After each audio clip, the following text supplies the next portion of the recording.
Hi everyone, it's Monica P. Hall, aka Conduit of Healing, Psychic Medium, Reiki Master Teacher, and Lightworker Mentor. I have come to you today because I've had something really pressing on my mind that I wanted to share about, what's going on with the collective right now. As a matter of fact, I am going to start hosting weekly messages from Spirit in regards to the collective, where we're at, what we should be considering in our daily lives, and tools for managing day to day from here on in, because I think some of us are still recovering from 2020, and 2021 has already had its challenges.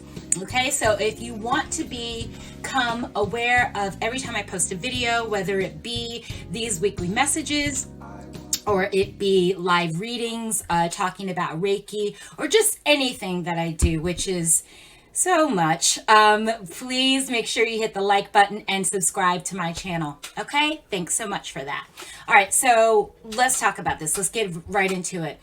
So I've been feeling for quite some time, and I started the year by saying, do not fall in the booby traps, if you will, or the traps of the idea of going back to normal. So what do I mean by that? I mean pre-pandemic world, that world where you had the ability to basically live on automatic pilot, not really be conscious of yourself, conscious of what's going on around you.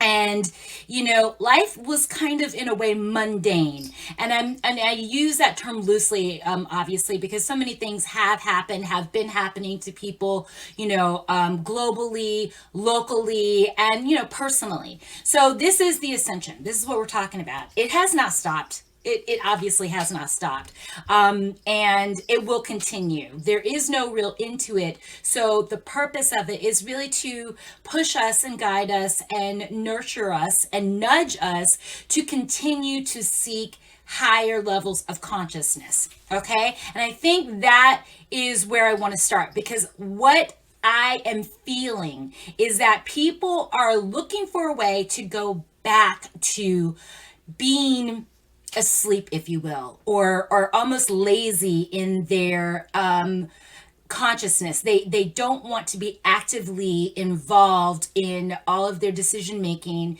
in seeking their feelings, expression of feelings, building on relationships, and doing their personal work. And we have been allowed in the past to kind of, be very lazy about it. And I feel like, as we're coming, at least in the States and in certain countries, as people are starting to get vaccinated, they are looking for that normal, obviously for some time, we're going to continue to have to mask up if you're a person who, considers not only your well-being, but the well-being of others as you interact with them in public spaces. But also with how we deal with times of crisis. One of the things that I provided during the height of the pandemic here in the States was I started conducting virtual meetup circles. And so I invited people to come and have Reiki circles and meditation circles during that time to help deal with their stress, to deal with anxiety, to deal with loneliness, and, lack of interaction with other people. And so the reason that I did that is because a lot of people were really, having trouble navigating the waters of this new normal that we find ourselves in. So as people are starting to get vaccinated and trying to kind of get their feet underneath them, what I have noticed is people are backing away from their practices. They are, becoming a little lackadaisical and are kind of, finding the distractions they used to have when outdoors was a lot more available to us and interacting was a lot more available. They have, slowed down on their practices if they haven't completely stopped. And that's the thing that concerns me. And I feel like I should bring up because it concerns us all. We have this tendency as a species to not focus on our spirituality, focus on our well-being, focus on our faith, focus on our feelings, focus on ourselves unless there's a crisis. So what does that mean? We are constantly in survival mode. Something bad has to happen in order for us to be aware, to be awake, and to respond to these things. And that is not what a spiritual practice is for. It is not for a crisis. A lot of people, you'll hear in terms of the religious practices and other things that they wait for the crisis to happen before they do the prayer, before they do the meditation, before they, exercise. Some people, there has to be a health crisis before they seek, a gym or any sort of movement or their well-being. And we have to understand that's what all of 2020 was about. It was two things. It was one, globally putting us all in a state where we have to constantly think about our relationship with ourselves, our relationship with one another, our relationship with our health, our relationship, with the universe, our relationship with nature. Okay, as we're starting to see the light and come out of this doesn't mean you throw away all those relationships. This doesn't mean you throw away all the tools that you gathered. It does not mean you throw away the communities that, were formed in reaction to basically a global crisis. And if you keep up with world news, you will know that the pandemic is nowhere near over on a global scale, even as we start getting vaccinated. Okay, so we have to stop this kind of game of survivor in our everyday lives, where if we are not in crisis modes, then we're completely oblivious to what's going on, not only outside of us, but within us. Okay, so I want to remind all of you, the purpose of your spiritual practice, the purpose of consciousness is to be plugged in and present most of the time.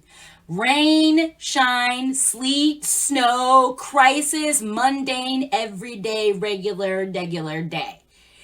It's a practice. It's not a break glass and hit panic button situation. Okay, the purpose of these practices, in case no one's told you, is so that you can navigate life no matter what happens. Every single crisis, every single bad, quote unquote, bad day, every single good day, that you can be equipped and well aware and have a good enough relationship with yourself that you know what to do no matter what happens. And you have faith that you're going to get through a difficult moment, that you are going to find the answer to a challenge, that you're going to get to the other side of something. But if you, when everything's quote unquote seem easier, are that person that throws it all the way. It's kind of like cheating on a diet, right? Say, for example, you're on a diet, or you have some sort of challenge in your life where you have to put in extra effort. You have to show up.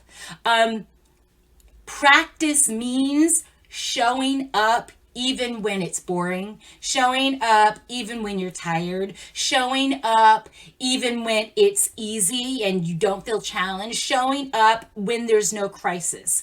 Okay, and who are we showing up for? Ourselves. Okay, I hear people saying change is not easy, change is so hard, it's so difficult, such a challenge. Well, of course it is if you're quitting every other moment, or you throw everything away when it's deemed safe, right? And I'm not saying that we have to go, beyond every single day. Sometimes it's just the smallest things, whether it be, a 15-minute meditation, whether it be if you are a practitioner of Reiki, just giving your Reiki to yourselves, whether it be, doing your affirmations, if you're one of those people that really helps you, whether it be your breathing exercises, whether it be journaling, whether it be going for a jog, whether it be being conscious of the food that you're putting in your mouth, whether whether it be being conscious of who you're surrounding yourself with. Life itself is a practice, and you can either be awake for it and aware for it and, involved in what you do, or you can kind of be in this semi-zombie state, which we have seemed to be, have been doing for quite a long time, which leaves us to, exposures such as what the world becomes in during times of a pandemic or some sort of crisis, or anything, rejection of a loved one, or love interest, or anything that kind of jolts us out of that state of fog or zombie like existence. The pandemic, part of what it was that, we've had wake up calls, and that was kind of more like a punch in the face. Hello, are you paying attention? You know what I mean? And it was really awful and challenging and hard for all of us. But on the flip side, it forced a lot of us to focus on the things that matter. Right now, we are going to be seeing that the state of the economy, not just, here in the States, but globally, is going to be changing as we figure out, well, what is the job market going to look like? Where am I going to live? What's the landscape of everyday life? How do you navigate it now? Here in New York City, we've had a lot of people move out, a lot of people moving out of metropolitan areas, moving into more rural areas, and buying up homes. So what does that mean? A lot of jobs obviously have gone virtual and may or may not be coming back. So you have that to deal with. You have people who've had job loss, right? And they are figuring out where they belong in the job market now, and what that means for them and what that means for their families. Listen, guys, we're still very much in an ascension situation. We're not going back to what it was. So we need to figure out, where am I at right now, and what am I going to do in the future? But at the foundation, at the root of it all, at the base of it is, who am I right now, and who do I want to become? And how am I going to get there, right? So, this is where your practice comes into place. This is where you make yourself take the time to ask yourself the questions that have been keeping you up at night, the questions that give you anxiety, that make you fearful. Ask yourself those questions and figure out what tools you need to find the answers. And I promise you, it's not distraction. You know what distraction does? It prolongs the inevitable. I'm going to say that again. Distractions prolong the inevitable. One more time, because you probably really weren't feeling me. Distractions prolong the inevitable. You are going to have to deal with your fears. You are going to have to, face your challenges. You are going to have to navigate difficult relationships, whether that be with yourself or with others. These things are not going away. You're just kind of choosing, if you will, to distract yourself with all these things, whether it means wasting time, wasting money, wasting energy, that, are just kind of you willingly going to some sort of kind of fog in hopes that you don't have to deal with those things that I promise you are going to have to deal with. And I think 2020 also was a proof of that. A lot of things came to a head, whether it be political, social, economic challenges and issues and problems. It all came to a head in one big fell swoop, or volcano explosion, if you will, last year due to a health crisis. So once again, reminder, all these things are interconnected. So if you're one of those people that likes to compartmentalize life, if you notice, that doesn't work.